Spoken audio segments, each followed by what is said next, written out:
तो भाई लोग खेसारी लाल यादव जी का एक और ब्लास्ट लेवल का गाना आप लोग के बीच में आ रहा है, तो कब आएगा तो आज के वीडियो में बात करेंगे। तो भाई लोग वीडियो को एक लाइक और चैनल को सब्सक्राइब करके घंटी वाले बटन को जरूर दबाइए। चलिए दोस्तों वीडियो को शुरू करते हैं। जी हाँ दोस्तों, गाने का नाम है पिठैया। इस गाने को गाए आप लोग का चहेता सुपरस्टार खेसारी लाल यादव जी और उनका साथ में गाई है अक्षरा सिंह जी। दोस्तों बात करते हैं गीत का, तो गीत लिखे अखिलेश कश्यप जी ने और संगीत से सजाया है छोटू रावत जी, कंपोजर है शिवम तिवारी जी का।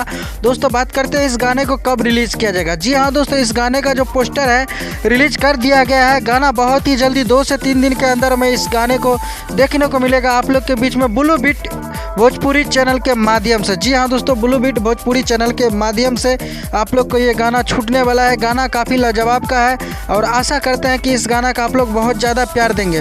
वैसे तो खेसारी लाल यादव जी का एक गाना काफ़ी तहलका मचाया था, जिस गाने का नाम था पानी पानी। जी हाँ दोस्तों, एक बात और करते हैं कि सारे गामा हम भोजपुरी से भी एक खेसारी लाल यादव जी का गाना आ रहा है और ये गाना जो है इस साल का होली का गाना जो आ रहा है पिठैया, जिस गाने का नाम है ब्लू बीट स्टूडियो के माध्यम से इस गाने को रिलीज़ किया जाएगा ब्लू बीट भोजपुरी से। तो आप लोग अपना प्यार आशीर्वाद इस गाने को ज़रूर दीजिएगा। वैसे तो खेसारी लाल यादव जी का आज बहुत सारा अपडेट आया है जो कि आप लोग को सुनने को मिलेगा, जो कि काफ़ी लाजवाब अपडेट आया है। तो दोस्तों एक वीडियो मैंने अपलोड कर दिया था और दूसरे वीडियो आप लोग को ये देख रहे हैं, जो दूसरी वीडियो है एक और अपडेट है खेसारी लाल यादव जी का जो रात में आप लोग को मिल जाएगा। तो मिलते हैं नए वीडियो के साथ, तब तक के लिए अपना ख्याल रखिएगा और देखते रहिएगा भोजपुरी चिप यूट्यूब चैनल, सबसे पहले सबसे फास्ट, क्योंकि खबर लाते हैं झकास।